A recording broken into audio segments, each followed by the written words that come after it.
નમસ્કાર દર્શક મિત્રો, આપ જોઈ રહ્યા છો ન્યૂઝ પોઈન્ટ ચેનલ। મુખ્ય સમાચાર જોતા પહેલા એક નજર કરીએ આજની હેડલાઇન્સ પર।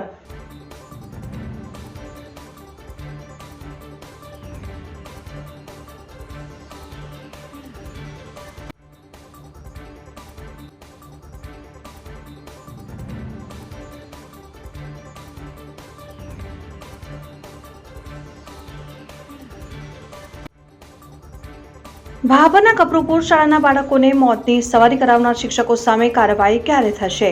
જિલ્લા પ્રાથમિક શિક્ષણ અધિકારી દ્વારા કાયદાકીય પગલાં લેવાશે કે કેમ? ઉઠ્યા સવાલો। ડીસા ખાતે શોરૂમની આગળ જ ઓલા એવી બાઇક સળગાવવાનો પ્રયાસ કરાયો। ખરાબ થયેલ એવી બાઇકની સર્વિસ ન મળતા કંટાળેલા ગ્રાહકે ભર્યું પગલું। પાલનપુરના ચિત્રાસણી નજીક એસટી બસ અને ટ્રેલર વચ્ચે સર્જાયો અકસ્માત। અંબાજી 51 શક્તિપીઠની પરિક્રમામાં જઈ રહેલા શ્રદ્ધાળુઓને લઈને જઈ રહેલી બસને અકસ્માત થતા 2 શ્રદ્ધાળુ ઇજાગ્રસ્ત થયા। યાત્રાધામ વિકાસ બોર્ડ દ્વારા કરોડો રૂપિયામાં આપવામાં આવેલી રાજદીપ એજન્સીનું ટેન્ડર શોભાના કાંઠિયા સમાન સાબિત થયું। અંબાજીમાં ગ્રામ પંચાયતની ઘોર બેદરકારી સામે આવી। પાલનપુરના લક્ષ્મીપુરામાં ગ્રામજનો દ્વારા મામલે કાઢવામાં આવનાર રેલી મોકૂફ રખાઈ। તંત્ર દ્વારા 2 માસમાં બનાવવાની કામગીરી શરૂ કરવાની ખાતરી અપાઈ। હવે જોઈએ વિગતવાર મુખ્ય સમાચાર। ભાભરના કપરુપુર શાળાના બાળકોને મોતની સવારી કરાવનાર શિક્ષકો સામે જિલ્લા પ્રાથમિક શિક્ષણાધિકારીએ તેમના સામે કાયદાકીય પગલાં લેવાની ખાતરી આપી હોવાનું સૂત્રો તરફથી માહિતી મળી રહી છે। ભાભરના કપરુપુર શાળાના બાળકોને મોતની સવારી કરાવનાર શિક્ષકો સામે જિલ્લા પ્રાથમિક શિક્ષણાધિકારીએ તેમના સામે કાયદાકીય પગલાં લેવાની ખાતરી આપી હોવાનું સૂત્રો તરફથી માહિતી મળી રહી છે। તેમણે કહ્યું કે આમાં જવાબદારો સામે અમે જરૂરી કાર્યવાહી કરીશું, પરંતુ કેમ આ તંત્રને કોઈ મીડિયા કે જાગૃત નાગરિકો દ્વારા આયનો બતાવ્યા બાદ જ પોતાની ફરજ યાદ આવે છે કે કેમ? તે કોઈ ઘટના કે ભૂલ થાય તે પહેલા તેને રોકવા માટે પ્રયાસ નથી કરતા। હંમેશા કોઈ ભૂલ કે દુર્ઘટના થયા બાદ જ તંત્ર તાબડતોડ કાર્યવાહી કરી દેખાવ કરતું હોય છે। ખેર, તંત્રની કાર્યવાહી કરવાની આ જ રીત રહી છે। જ્યારે કે ઘોડા છૂટી જાય ત્યારે તબેલાને તાળા મારવા નીકળે છે। એક નાનકડા ટેમ્પામાં 40થી વધુ બાળકોને મોતની સવારી કરાવીને ડેરીની મુલાકાત લેતા માટે લઈ જતા આ શિક્ષકોએ એ કેમ ન વિચાર્યું કે આ પણ કોઈના બાળકો છે? 1 2 3 4 5 6 7 8 9 10 11 12 13 14 15 16 17 18 19 20 21 22 23 24 25 26 27 28 30 31 32 33 34 35 37 38 39 40 41 42 43 44 45 46 47 જુઓ, એક જ ટેમ્પામાં કેવી રીતે ઊભા રહ્યા છે આ બાળકો। આ દ્રશ્યો જ બોલે છે કે શિક્ષણના પાઠ ભણાવતા આ શિક્ષકો જ નિયમો નેવે મૂકી બેજવાબદાર બન્યા છે। આ સમગ્ર મામલામાં શાળાની બેદરકારી ચોક્કસ છે, કારણ કે જ્યારે કોઈ પ્રવાસ માટે બાળકોને લઈ જવાના હોય છે તે માટે મંજૂરી મેળવવી જરૂરી હોય છે, જેમાં વિદ્યાર્થીઓની સંખ્યા, તેને લાવવા લઈ જવા, વાહનની વ્યવસ્થા, વાહનના નંબર અને તેમના નાસ્તા પાણી સાથેની વ્યવસ્થા શાળાએ કરી છે કે નહીં તે મહત્વના મુદ્દાઓ મંજૂરી આપનાર અધિકારીએ તપાસ્યા બાદ જ મંજૂરી આપવામાં આવે છે। તો આ બાળકોને પ્રવાસ લઈ જવા શાળા દ્વારા કોઈ મંજૂરી મેળવાઈ છે કે કેમ? જો મેળવી તો કોને આપી મંજૂરી? આ સમયે કેમ વાહનની વ્યવસ્થા વિશે શાળાને ધ્યાન ન દોર્યું? આવા અનેક સવાલો ઉઠી રહ્યા છે। હાલ તો આ સમગ્ર મામલામાં શિક્ષકો અને આચાર્ય દ્વારા ભૂલ માની લીધી છે, પરંતુ શું આ ભૂલ દરમિયાન કોઈ મોટી દુર્ઘટના બની હોત તો એના માટે જવાબદાર કોણ હોત? શું આપણે એમ કહેતા કે આ અમારી ભૂલ છે? ત્યારે આ મામલે જિલ્લા પ્રાથમિક શિક્ષણાધિકારીની કચેરીએ અમારી ટીમ પહોંચી અને તેઓ હાઈકોર્ટ ગયા હોવાનું જણાવ્યું હતું। જો કે ભાભર ટીપીઓ કચેરીએ અધિકારીને મળવા અમારા ભાભરના પ્રતિનિધિ પહોંચ્યા ત્યારે ઓફિસમાં કોઈ હાજર જ મળ્યું ન હતું અને ટેલિફોનિક વાતચીત દરમિયાન માત્ર ભૂલ માનીને પોતાની જવાબદારીમાંથી છટકાતા જોવા મળ્યા હતા। તમારે હવે જોવું એ રહ્યું કે જિલ્લા પ્રાથમિક શિક્ષણાધિકારી હવે જવાબદારો સામે કેવા પગલાં લેશે જે અન્ય શાળાઓ માટે સબક બની રહેશે। નમસ્કાર કાંતુભા, બોલો। કિશનભાઈ બોલો। બોલો બોલો। પેલો ડાલાવાળો જે વિદ્યાર્થીઓનો વિડીયો વાયરલ થયો છે એ બાબતે શું કહેશો? એ બાબતે સાહેબ કહેવાનું એવું થાય છે કે મેં પ્રિન્સિપલ આજ તો પાલનપુર હતો, સાહેબ જોડે હતો, આજ મીટિંગમાં હતો આજે. હા હા એટલે મેં એમને કાલે બોલાયા છે ઓફિસે કાલે. હા પ્રિન્સિપલને ટેલિફોનિક પણ વાત કરી હતી કે અહીં મંજૂર, પણ હવે એમાં સાહેબ એમાં એવું થયું કે આટલા બધા બાળકો ન જ ભરે, તો મેં એમને સૂચના આપી તો આ બાળકો વધારે ભર્યા છે હવે. અને આમાં સાહેબ શું છે કે ગ્રાન્ટ આવે 12,000 રૂપિયાની, હવે એમને બધી વિઝિટો કરવાની આવે. હવે જો બસ કરવા જઈએ તો એમને એક જ બસના ભાડા બધું પતી જાય સાહેબ, તો બાળકોને ન્યાય ન મળે. અને આપણે બાળકોને ધ્યાનમાં રાખીને આપણે આમાં વ્યવસ્થા કરતા હોઈએ કે બાળક કંઈક દેખે સમજે, પણ આનો મોટો ઇસ્યુ ખોટો ઇસ્યુ બની નાખ્યો. હકીકતમાં શિક્ષકો બે સાથે જ હતા. હા શિક્ષકો તો 4 છે એવું કે છે એ ભાઈ કે હતા ને હા, શિક્ષકો. એટલે બાળકો માટે, બાળકોની સુરક્ષા માટે જ. હા અને બાળકોને લાભ અપાયો. હવે આવું છાપામાં છાપે તો બીજા શિક્ષકો હવે કંઈક બિચારા ડેરી બતાવતા તો વિચાર કરે, આ બીજું કોઈ નહીં. એમણે કોઈ મંજૂરી લીધેલ ખરી આપણે તાલુકાની લીધેલી છે, લીધેલી છે, લીધેલી છે લીધેલી છે. ડેરીની મંજૂરી લીધેલી છે. ના ડેરીની નહીં, શિક્ષણ શાખાની. ડેરી તો હાલવાની છે, એ તો કોઈ પણ ને હાલે. ના એ શિક્ષણ શાખાની આમાં શું, શિક્ષણ શાખાની મંજૂરી પોતે નથી લીધેલી, એમને વાત કરી હતી મને. નજીકમાં આવે ને, નજીકમાં આવે એટલે આ એક પ્રોગ્રામ આવો છે આવ્યો કે એની અંદર મંજૂરી જરૂર લગભગ નથી પડતી. નજીકમાં મુલાકાત હોય એટલે એમાં મંજૂરીની જરૂર નહીં પડતી, કારણ કે આખા બાબા તાલુકાની બધી સ્કૂલો આવે, બધી મંજૂરી ક્યાં લેવા જાય રહી. એ વાત સાચી, પણ સાહેબ આ તો જે એમણે જે વાહન કર્યું એ પણ લોડિંગ છે. ભવિષ્યમાં કંઈ થાય તો વિદ્યાર્થીઓનું શું? કારણ કે 40થી વધારે ભરેલો છે અંદર. ના 30 જ કીધા મને તો, 30 હતા. બાઇટમાં 40 કહ્યા એમણે. બાઇકમાં 40 કીધા, બાકી 30 થી 40 ની વચ્ચે મને કીધું. મેં કીધું મારા સાહેબનો ફોન આવ્યો, જિલ્લા મારી સાહેબનો ફોન આવ્યો હતો, ડીપી સાહેબનો. સાહેબ ભૂલ છે, હવે નેક્સ્ટ ટાઈમ તો કોઈ સ્કૂલને આપણે આવું કરતા તો રોકશું, આપણે એમને સૂચના આપી દઈશું એમને. પણ હાલ આ બધું અને ટોપિક અહીંયા પૂરો કરો તો સારું. હવે સારા માટે આપણા માટે એ લોકો લોડિંગમાં તો આવી રીતે વિદ્યાર્થીઓને બેસાડી જ નહીં શકતા ને કાયદેસર. આ તો ઠીક છે, કઈ ઘટના ના બની, કોઈ ઘટના બને તો પછી વિદ્યાર્થીઓનું શું? વાત સાચી, તમારી વાત મુદ્દાની છે. અને આ બાબતે એમને સાહેબ એમને મેં ધ્યાને દોર્યું, બધું આવું આપણને સારું ના લાગે. તમારે આવું તો 20 બાળકના 2 ફેરા કરવા મળે, 1000 રૂપિયા ભાડું વધારે લે, બીજું શું થાય? હા, ભાડાના લોભ માટે કરીને આવી જીવનો જોખમ ના કરાય સાહેબ.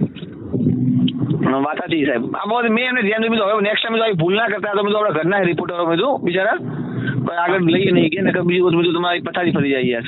સાચી વાત છે સાહેબ. ધાનેરા નગરપાલિકા પાસે નવીન પોલીસ ચોકી ખુલ્લી મુકાઈ. નવીન ચોકી બનતા ક્રાઇમ અને ટ્રાફિક કંટ્રોલ થવાની આશા. ધાનેરા નગરપાલિકા પાસે નવીન પોલીસ ચોકી ખુલ્લી મુકાઈ. હનુમાન ચોકી નામથી આજે નવીન પોલીસ ચોકીનું થયું ઉદ્ઘાટન. નવીન ચોકી બનતા ક્રાઇમ અને ટ્રાફિક કંટ્રોલ થવાની આશા. ભાજપ કોંગ્રેસના અનેક આગેવાન અને નગરજનોની હાજરીમાં થયું ઉદ્ઘાટન. ધાનેરામાં પીઆઈ એટી પટેલના આગમન બાદ કાયદો વ્યવસ્થા થઈ કંટ્રોલમાં. ઘણા સમયથી બજારની મધ્યમાં પોલીસ ચોકી બનાવવાની ઉઠી હતી માંગ. 7 વર્ષ બાદ ફરી બજારમાં નવીન ચોકી શરૂ થતા સ્થાનિકોમાં આનંદ. નગરની ધરા ઉપર જે હનુમાન ચોક વિસ્તાર છે ત્યાં હનુમાન ચોક પોલીસ ચોકીની શરૂઆત કરવામાં આવેલી છે કે લોકોની માગણી હતી. તે અનુસંધાને મહેરબાન પોલીસ અધિક્ષક સાહેબની સૂચના મુજબ અત્યારે જે ટ્રાફિકની વધતી જતી સમસ્યા છે અને ગુનેગારોમાં જે બધો માહોલ પેદા થાય અને પોલીસની સતત હાજરી મળી રહે તે અનુસંધાને લોકોની લોક માગણીને આધારે પબ્લિકના લોક સહકારથી આજરોજ નવીન હનુમાન ચોક પોલીસ ડીસામાં શોરૂમની આગળ જ ઓલા ઈવી બાઇક સળગાવવાનો પ્રયાસ. ખરાબ થયેલ ઈવી બાઇકની સર્વિસ ન મળતા કંટાળેલા ગ્રાહકે પગલું ભર્યું. ડીસામાં ઇલેક્ટ્રિકલ વ્હીકલ ઓલાના એક ગ્રાહકે પોતાનું ઈવી બાઇક બગાડવાને કારણે કંપનીમાંથી સર્વિસ ન મળતા શોરૂમ આગળ જ બાઇક સળગાવવાનો પ્રયાસ કર્યો હતો. જોકે મેનેજર સહિત સ્ટાફે દોડે આવી ગ્રાહકને સમજાવતા મામલો થાળે પડ્યો હતો. ગ્રાહકે બજારનું રાજા કહેવાય છે, પરંતુ ઘણી વખત સર્વિસના સેક્ટરમાં કંપનીઓ દ્વારા યોગ્ય જવાબ ન મળતા કે યોગ્ય રીતે કાર્ય પૂર્ણ થતા ગ્રાહકો કંટાળી જતા હોય છે. ત્યારે આવો જ એક કિસ્સો ડીસા શહેરમાં બન્યો હતો. આ અંગેની વિગત એવી છે કે ધાનેરા તાલુકાના ખીમત ગામે રહેતા મગનભાઈ લક્ષ્મણભાઈ રપારીએ 6-1 માસ અગાઉ ડીસાના હવાઈ પિલર સામે ઓમ પાર્ક આગળ આવેલા ઓલા ઇલેક્ટ્રિકલ વ્હીકલ શોરૂમમાંથી ઓલા એવી બાઇક લીધેલું હતું, જે છેલ્લા 3-1 માસથી ખરાબ થઈ જતા તેઓ કંપનીના શોરૂમ ઉપર લઈ આવ્યા હતા. જોકે શોરૂમમાંથી યોગ્ય જવાબ આપવામાં આવ્યો ન હતો, પરંતુ ત્યારબાદ તેઓએ પોતાનું એવી શોરૂમ ઉપર મૂકી દીધું હતું ને છેલ્લા 45 દિવસથી બાઇક શોરૂમ ઉપર પડ્યું હતું, પરંતુ કંપની કે શોરૂમવાળા કોઈ પ્રકારનો જવાબ આપતા ન હતા. ત્યારે ગત 7મી ફેબ્રુઆરીના રોજ તેઓને મેસેજ મળ્યો હતો કે તમારું ઈવી ઠીક થઈ ગયું છે.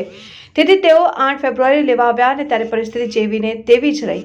કોઈ પ્રકારનું કામ થયું ન હતું, તેથી તેઓએ ફરી કંપનીને ફરીથી જણાવ્યું, પરંતુ કોઈ કામ ન થતાં આખરે કંટાળીને તેઓએ શોરૂમ આગળ જ પેટ્રોલ ભરેલ બોટલ લઈ આવીને પોતાના ઈવીને સળગાવવાનો પ્રયાસ કર્યો હતો, જેથી શોરૂમના મેનેજર અને સ્ટાફના લોકો દોડી આવ્યા હતા. ભારે રકઝક બાદ મગનભાઈ રબારીને સમજાવતા આખરે મામલો થાળે પડ્યો હતો અને કંપની દ્વારા તેઓનું ઈવી યોગ્ય રીતે સર્વિસ કરીને આપશે તેવું જણાવ્યું હતું. ભાઈ લક્ષ્મણભાઈ, મુકામ ખીમત, તાલુકા ધાનેરા, જિલ્લો બનાસકાંઠા. 1.5 મહિનાથી એ ગાડી નવી લીધી હતી. હેડથી બંધ થઈ જાય છે. અહીંથી 1.5 મહિનાથી મૂકી છે તો કહે છે કે હજી પાર્ટ નથી આવ્યા. 2 દિવસે આવી, 2 દિવસે આવી, એટલે 1.5 મહિનો આ ગાડી અહીંયા પડી છે ને આજે એની હળગાવવાની છે. હવે મારે કોઈ બીજું કરવાનું છે ને કેસ બીજો નહીં કરવો, કોઈ નથી કરવું. મારે ગાડી હળગાઈ જવાની છે, બીજું કોઈ મારી માગણી હવે કોઈ નથી. બીજો કોઈ આ વસ્તુ લે ને આવી રીતે ઠગાઈ ન કરે, એ મારો કહેવાનો હેતુ છે. 1.5 મહિનાથી હેરાન કરી છે. 7 તારીખનો મેસેજ મળ્યો કે તમારી ગાડી તૈયાર છે. આ મેસેજ છે ફોનમાં કે તમારી તૈયાર ગાડી થઈ ગઈ. અહીંયા એટલે કોઈ નથી કે હજી તો સામાન નથી આવ્યો. અને હવે કાલે હોવાથી મેં ફોન કર્યો, હું કાલે બાળી નાખવાની છે. તો આજે હવે સવારમાં ગાડી આવી હતી કે સામાન હવે તમારો આવી ગયો હશે. તમને ગાડી કે મળે કલાક. પાલનપુરના ગઢ ખાતે વસંત પંચમી નિમિત્તે જગતના નાથ ઠાકરજી નગર ચર્યાએ નીકળ્યા. ભગવાન ઠાકર મહારાજની શોભાયાત્રામાં ગ્રામજનો ભક્તિના રંગે રંગાયા. પાલનપુર તાલુકાના ગઢ ખાતે વર્ષોથી વસંત પંચમીના દિવસે ઠાકર મહારાજની શોભાયાત્રા નીકળે છે અને ભગવાન કાળિયા ઠાકર ગામની નગર ચર્યા કરે છે અને ગ્રામજનોને આશીર્વાદ પાઠવે છે. આ વર્ષે પણ ગઢ રામજી મંદિર ખાતેથી ભગવાનની શોભાયાત્રા નીકળી હતી. જોકે વર્ષો પ્રણાલી મુજબ શોભાયાત્રા પૂર્વે રામજી મંદિર ખાતે ગ્રામજનો એકત્ર થાય છે અને ભગવાનની શોભાયાત્રા માટે ચડાવવા બોલાવવામાં આવે છે, જેમાં આજે ભગવાનને મંદિરના નિજ સ્થાનેથી શોભાયાત્રાની પાલખીમાં બેસાડવામાં આવ્યા અને નિજ મંદિરમાં બેસાડવાનો ચઢાવ બેચરભાઈ ભીખાભાઈ બુટકા દ્વારા બોલાવવામાં આવ્યો હતો, જ્યારે વિવિધ ચઢાવા ગ્રામજનો દ્વારા બોલાવવામાં આવ્યા હતા અને ત્યારબાદ ડીજે સાથે ભગવાન ભવ્ય શોભાયાત્રા નીકળી હતી, જેમાં ગ્રામજનો ઝૂમી ઉઠ્યા હતા. જોકે ગામમાં વિવિધ જગ્યાએ ગ્રામજનો દ્વારા ઠાકર મહારાજના વધામણા કરવામાં આવ્યા હતા અને ભગવાન સમગ્ર ગામની પ્રદક્ષિણા કરીને પરત નિજ મંદિરે પધારતા મહાઆરતી કરવામાં આવી હતી, જેમાં મોટી સંખ્યામાં ગ્રામજનો ઉપસ્થિત રહ્યા હતા. પાલનપુરના ચિત્રાસણી નજીક એસટી બસ અને ટ્રેલર વચ્ચે અકસ્માત સર્જાયો. અકસ્માતમાં 2 લોકો ઈજાગ્રસ્ત થયા, ત્યારે 30 લોકોનો આબાદ બચાવ થવા પામ્યો. પાલનપુરના ચિત્રાસણી નજીક એસટી બસ અને ટ્રેલર વચ્ચે અકસ્માત સર્જાયો હોવાની ઘટના સામે આવી હતી. અંબાજી ખાતે ચાલી રહેલ 51 શક્તિપીઠ પરિક્રમામાં જઈ રહેલા માઈ ભક્તોની એસટી બસને અકસ્માત નડ્યો, જેમાં 2 શ્રદ્ધાળુઓને ઈજાઓ થવા પામી હતી, જ્યારે 30 જેટલા શ્રદ્ધાળુઓનો આબાદ બચાવ થયો હતો. જોકે ઘટનાની જાણ થતાં L&T અને 108ની ટીમ ઘટના સ્થળે પહોંચી હતી અને ઈજાગ્રસ્તોને સારવાર માટે ચિત્રાસણી પ્રાથમિક આરોગ્ય કેન્દ્ર ખાતે ખસેડવામાં આવ્યા. અને ઘટના સ્થળેથી મળતી માહિતી અનુસાર તમામ શ્રદ્ધાળુઓ લાખણીના હોવાનું જણાવ્યું હતું અને આ તમામ શ્રદ્ધાળુઓ અંબાજી ખાતે 51 શક્તિપીઠ પરિક્રમામાં જઈ રહ્યા હતા અને આ અકસ્માતની ઘટના બની હતી. જોકે સદનસીબે કોઈ જાનહાનિ ન થતા રાહત અનુભવાઈ હતી. વિદ્યાની દેવી એટલે માં સરસ્વતી અને બાળકોમાં સરસ્વતીનો વાસ થાય અને ભણતરની સાથે સાથે સંસ્કૃતિ અને ધર્મના જ્ઞાનનું સિંચન થાય તે માટે ડીસાની કેબી અગ્રવાલ હાઈસ્કૂલ ખાતે સરસ્વતી પૂજન કાર્યક્રમ યોજાયો. વિદ્યાની દેવી એટલે માં સરસ્વતી અને બાળકોમાં સરસ્વતીનો વાસ થાય અને ભણતરની સાથે સાથે સંસ્કૃતિ અને ધર્મના જ્ઞાનનું સિંચન થાય તે માટે આજે ડીસાની કેબી અગ્રવાલ હાઈસ્કૂલ ખાતે સરસ્વતી પૂજન કાર્યક્રમ યોજાયો. મહાસુદ પાંચમ એટલે વસંત પંચમી નિમિત્તે ડીસાની કેબી અગ્રવાલ શાળામાં સરસ્વતી પ્રાગટ્ય દિન નિમિત્તે સરસ્વતી પૂજન અર્ચન કરી બાળકોમાં વિદ્યાની દેવી પ્રત્યે વધારે અભિભાવ રજૂ થાય તે માટે સરસ્વતી પૂજા અને આરતીનું આયોજન કરાયું, જેમાં શાળાની શિક્ષિકા પૂજાબેન ઠક્કર દ્વારા વસંત પંચમી દિન વિશેષ નિમિત્તે વક્તવ્ય રજૂ કરાયું.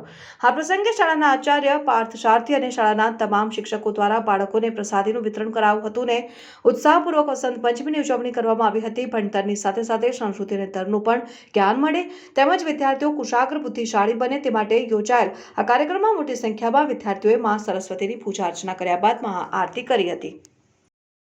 વસંત પંચમીની ખૂબ ખૂબ શુભકામનાઓ. મા સુદ પાંચમ એટલે કે મા સરસ્વતીનો પ્રાગટ્ય દિવસ, શ્રી પંચમી, વસંત પંચમી તરીકે આપણે જેને ઓળખીએ છીએ. આજના દિવસે સનાતન ધર્મની અંદર વિદ્યા અભ્યાસ માટે અતિ પવિત્ર દિવસ ગણાય છે. વીણા લેकर हाथ में सरस्वती हो आपके साथ, मिले जब आशीर्वाद माँ का, हर दिन मुबारक हो आपको सरस्वती पूजा का. તો આજનો દિવસ એટલે અતિ પવિત્ર દિવસ ગણાય છે અને તું હે સ્વર કી દાતા तू ही है वणों की रता, तुझमें ही है नाचते शारदे, हे शारदे मैया दे अपना आशीष। આજે કેબ્રી અગ્રવાલ શાળાની અંદર બાળકો દ્વારા સરસ્વતી વંદનાનો કાર્યક્રમ રાખવામાં આવ્યો, જેમાં બાળકો દ્વારા જ વેશભૂષા કાર્યક્રમની અંદર એ શાળાની વાળીકા દ્વારા જ સરસ્વતી માના પ્રત્યક્ષ દર્શન આપી બાળકોએ સરસ મજાની આરતી અને વક્તવ્ય રજૂ કર્યું અને પોતાની હિન્દુ સંસ્કૃતિ, સનાતન ધર્મની સંસ્કૃતિને ઉજાગર કરતા શાળાના તમામ શિક્ષકો, વિદ્યાર્થીઓએ ખૂબ જ ઉત્સાહભેર એમાં ભાગ લીધો। આ કાર્યક્રમની અંદર બાળકોએ સરસ્વતીના ભજન, પ્રાર્થના અને અર્ચના કરી ખૂબ જ ધન્યતા અનુભવી। નમસ્કાર, ભવતુ ભારત। અંબાજી ખાતે યોજાનાર લીગલ સર્વિસ કેમ્પ મામલે પ્રેસ કોન્ફરન્સ યોજાઈ। અંબાજી ખાતે યોજાનાર લીગલ સર્વિસ કેમ્પ મામલે પ્રેસ કોન્ફરન્સ યોજાઈ। બનાસકાંઠા જિલ્લામાં આગામી 18 ફેબ્રુઆરીએ યોજાનાર લીગલ સર્વિસ કેમ્પ અને લીગલ અવેરનેસ કેમ્પ મામલે જિલ્લા કોર્ટના કોન્ફરન્સ હોલ ખાતે કાનૂની સેવા સત્તામંડળના ચેરમેન અને મુખ્ય ન્યાયાધીશે પ્રેસ કોન્ફરન્સ યોજી આગામી 18મી ફેબ્રુઆરીએ લીગલ સર્વિસ કેમ્પ અને લીગલ અવેરનેસ કેમ્પમાં હાઈકોર્ટના મુખ્ય ન્યાયમૂર્તિ શ્રીમતી સુનિતા અગ્રવાલ ઉપસ્થિત રહેશે અને આદિવાસી લોકોના લાભાર્થે લીગલ સર્વિસ કેમ્પ અને લીગલ અવેરનેસ કાર્યક્રમ યોજાશે, જેમાં સરકારની યોજનાઓનો લાભ આદિવાસી લોકો સુધી પહોંચે તે હેતુથી કાર્યક્રમનું આયોજન કરાયું। કલેક્ટર અને કાનૂની સેવા સત્તામંડળના સંયુક્ત ઉપક્રમથી સમગ્ર કાર્યક્રમનું આયોજન કરવામાં આવ્યું। Gujarat state legal service authority અમદાવાદના એક્ઝિક્યુટિવ ચેરમેન આદરણીય જસ્ટિસ શ્રી અંજારિયા સાહેબના સીધા માર્ગદર્શન હેઠળ એક આપણા જિલ્લામાં આદિવાસીઓ માટે, આદિવાસી પ્રજાજનો માટે એક લીગલ અવેરનેસ કેમ્પનું એક આયોજન કરવા જઈ રહ્યા છે। સદર કાર્યક્રમમાં આપણા ગુજરાત હાઈકોર્ટના નામદાર મુખ્ય ન્યાયમૂર્તિ શ્રી સુનિતા અગ્રવાલ મેડમ પણ પધારનાર છે અને સેકન્ડ સિનિયર મોસ્ટ જજ કહી શકાય તેવા ઓનરેબલ જસ્ટિસ શ્રી બીરેન વૈષ્ણવ સાહેબ પણ આ કાર્યક્રમમાં પધારવાના છે। આ કાર્યક્રમનું આયોજન અંબાજી ખાતે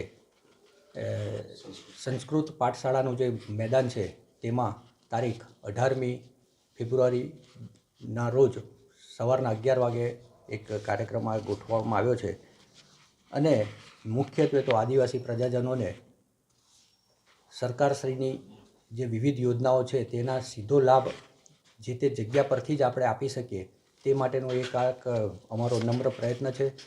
લીગલ સર્વિસ ઓથોરિટી એક્ટમાં જે પણ વ્યક્તિઓ કે જેને આપણે કહી શકીએ કે દલિત કે આદિવાસી પ્રજાજન અથવા તો મહિલા, બાળકો વગેરે માટે જે અમારે કાર્યક્રમો યોજવાના હોય છે તેઓના લાભાર્થે અમારે જે કંઈ કરવાનું હોય છે તે જે અમને જે મેન્ડેટ આપવામાં આવ્યો છે લીગલ સર્વિસ ઓથોરિટી એક્ટમાં, એ મેન્ડેટને ખરા સ્વરૂપમાં એને લાભ આપવા માટેનો એક આ નમ્ર પ્રયાસ છે। આ કાર્યક્રમમાં સરકારની વિવિધ યોજનાઓના જે સીધા લાભ મળવાના છે તે માટે કલેક્ટર સાહેબ શ્રીનો પણ અહીંયા અમોને ખૂબ સારો સહકાર મળ્યો છે અને આમંત્રિત તરીકે, અમારા આયોજક તરીકે મારી સાથે અમારી જિલ્લા કાનૂની સેવા સત્તામંડળ સાથે કલેક્ટર સાહેબે પણ આમાં ખૂબ રસ લીધો છે અને તેઓ પણ એક આમંત્રિત તરીકે જ છે। આ જે જુદા જુદા 24 સ્ટોલ અમે ત્યાં મૂકવા જઈ રહ્યા છે તેમાં પોલીસ ખાતાનો પણ સ્ટોલ છે, એસીબીનો સ્ટોલ છે, મતદાર યાદી બાબતમાં છે, રેશન કાર્ડ બાબતમાં છે, આધાર કાર્ડ બાબતમાં છે, આરોગ્ય વિભાગની છે, બાળ સુરક્ષા છે, પ્રાકૃતિક ખેતી બાબતેનું પણ જે માહિતગાર કરવા હોય તો તે આવી વિવિધ સ્ટોલના આયોજન કરવામાં આવે છે। મુખ્યત્વે મને જણાવતા આનંદ થાય છે કે આ જે કાર્યક્રમ છે તેમાં ઉદ્બોધક નામદાર જે ચીફ જસ્ટિસ સાહેબ અને બીજા જજીસ સિવાય કોઈક લેક્ચર કે ભાષણનો કાર્યક્રમ નથી, પરંતુ નાટકના માધ્યમથી ને મુખ્યત્વે તો એમના સાંસ્કૃતિક કાર્યક્રમના માધ્યમથી જે આમ આદિવાસી પ્રજાજનને પોતાના હક અધિકાર વિશે માહિતગાર કરી શકાય અને એમાં જો કોઈ દૂષણ જણાતું હોય તો દૂષણો એમની દૂર કરી શકાય તે માટેનો એક અમારો પ્રયાસ રહેશે। અને આપ પત્રકારોના માધ્યમથી હું આપ સર્વને વિનંતી કરું છું કે આ જે કાર્યક્રમનો વધુમાં વધુ આદિવાસી ભાઈઓ બહેનો ભાગ લે અને તે માટે જ અમે અંબાજી વિસ્તાર જે આપણે જે બનાસકાંઠાનું કહી શકાય કે અંબાજી અને અમીરગઢ તાલુકા જે મોસ્ટ પ્રોબેબલી ટ્રાઇબલ એરિયા છે તો એટલા માટે જ અંબાજી પણ પસંદ કર્યું છે। આમ જનતા, અંબાજીની આદિવાસી જનતા ખૂબ આનો લાભ લે તે માટે આપ સર્વે ખૂબ પ્રયત્ન કરજો અને આની પબ્લિસિટી થાય તે માટે આપને વિનંતી કરું છું. યાત્રાધામ વિકાસ બોર્ડ દ્વારા કરોડો રૂપિયામાં આપવામાં આવેલી રાજદીપ એજન્સીને ટેન્ડર શોભાના કાઢ્યા સમાન. અંબાજી ગ્રામ પંચાયત તંત્રની ગુરબેદરકારી માનસરોવર પાસે ગટર ઉભરાતા પાણી રસ્તા ઉપર ફરી વળ્યું. પરિક્રમા મહોત્સવમાં આવતા યાત્રિકો ગંદા પાણીમાં ચાલવા મજબૂર. ગુજરાતના પ્રસિદ્ધ યાત્રાધામ અંબાજી ખાતે શ્રી 51 શક્તિપીઠ પરિક્રમા મહોત્સવનો આજે ત્રીજો દિવસ છે. તંત્ર દ્વારા યાત્રિકોની સગવડતા અને સુવિધા માટે કરોડો રૂપિયા ખર્ચ કરીને આયોજન કરાઈ રહ્યું છે, ત્યાં સ્થાનિક તંત્રની ઘોર બેદરકારી સામે આવી છે. પરિક્રમા મહોત્સવમાં જોડાવા યાત્રિકો અંબાજી ખાતે આવી રહ્યા છે, ત્યાં GMDC મેદાન ખાતેના બસ સ્ટેન્ડ તરફથી આવતા યાત્રિકો ફોરેસ્ટ ઓફિસ થઈ માનસરોવર તરફના રસ્તે થઈને જૂના નાકાથી ગબ્બર તરફ ચાલતા આવી રહ્યા છે, ત્યારે માનસરોવર પાસે જ ગ્રામ પંચાયત દ્વારા ગટર લાઇન ખુલ્લી કરી નાખતા ગટરનું ગંદુ પાણી રસ્તા ઉપર ઉભરાઈ રહ્યું છે, જેને લીધે ચાલતા આવતા યાત્રિકોને ભારે પરેશાનીનો સામનો કરવો પડી રહ્યો છે. માનસરોવરની આસપાસના સ્થાનિકો દ્વારા પંચાયતના કર્મચારીઓને જાણ કરાઈ હતી કે ગટર ચોકઅપ થયેલ છે, અને તેમ છતાં પંચાયત દ્વારા ચોકઅપ ગટરમાં બીજો હોલ કરવામાં આવ્યો હતો, જેનું પાણી રસ્તા ઉપર વહેવા લાગ્યું. વહેલી સવારે ટીડીઓ અને અન્ય અધિકારીઓ પણ આ રસ્તેથી પસાર થયા, ત્યારે અહીં દુકાનદારો દ્વારા તેમને રજૂઆત કરાઈ, તેમ છતાં પણ સ્થિતિ યથાવત રહેવા પામતા યાત્રિકો તેનો ભોગ બન્યા હતા. રસ્તા ઉપર ઉભરાતું ગટરનું દૂષિત ગંધ મારતું પાણી અને રખડતા ભૂંડને લીધે આવતા યાત્રિકો જોડે કોઈ અકસ્માત કે અનિચ્છનીય ઘટના બને તો નવાય નહીં. અંબાજી ગ્રામ પંચાયતની ઘોર બેદરકારીને લીધે સ્થાનિકો અને આવતા યાત્રિકોને થતી હેરાનગતિ અંગે તંત્ર આંખ આડા કાન કરી બેઠું છે, ત્યારે કરોડો રૂપિયાનો ખર્ચ કરવા છતાં નિષ્ણાત તંત્રની બેદરકારીને લીધે સમગ્ર આયોજન કામગીરી પર પાણી ફરી વળી રહ્યું છે, જે બાબતે ઉચ્ચ અધિકારીઓ યોગ્ય કાર્યવાહી કરે તે જરૂરી બન્યું છે. પાલનપુરના લક્ષ્મીપુરા ગ્રામજનો દ્વારા ઓવરબ્રિજ મામલે કાઢવામાં આવનાર રેલી મોકૂફ. પાલનપુરના લક્ષ્મીપુરા ખાતે રેલવે ઓવરબ્રિજ બનાવવાની માંગને લઈને 2 દિવસ પહેલા એક બેઠક યોજાઈ અને જેમાં 14મી જાન્યુઆરીએ વિશાળ રેલી યોજના અને આ બ્રિજ બનાવવા માટે કલેક્ટરને આવેદનપત્ર આપવા માટેનો કાર્યક્રમ નક્કી કરવામાં આવ્યો હતો. જો કે ગતરોજ મોડી સાંજે વહીવટીતંત્ર દ્વારા બ્રિજ બનાવવા માટેની ખાતરી આપવામાં આવતા રેલી કાઢવાનો કાર્યક્રમ રાખવામાં આવ્યો હતો. સમગ્ર મામલે પાલનપુરના પૂર્વ ધારાસભ્ય મહેશભાઈ પટેલે ટેલિફોનિક વાતમાં જણાવ્યું હતું કે વહીવટીતંત્ર દ્વારા આગામી ટૂંક સમયમાં લક્ષ્મીપુરા ફાટક ઉપર બ્રિજ બનાવવા માટેની કામગીરી હાથ ધરવામાં આવશે તેવી ખાતરી આપતા હાલ પૂરતા રેલી યોજવાનો કાર્યક્રમ રાખવામાં આવ્યો છે. દર્શકો, આ હતા અત્યાર સુધીના સમાચાર. હવે પછીના નવા સમાચાર સાથે ફરી મળીશું. ત્યાર સુધી જોતા રહો ન્યૂઝ પોઈન્ટ ચેનલ.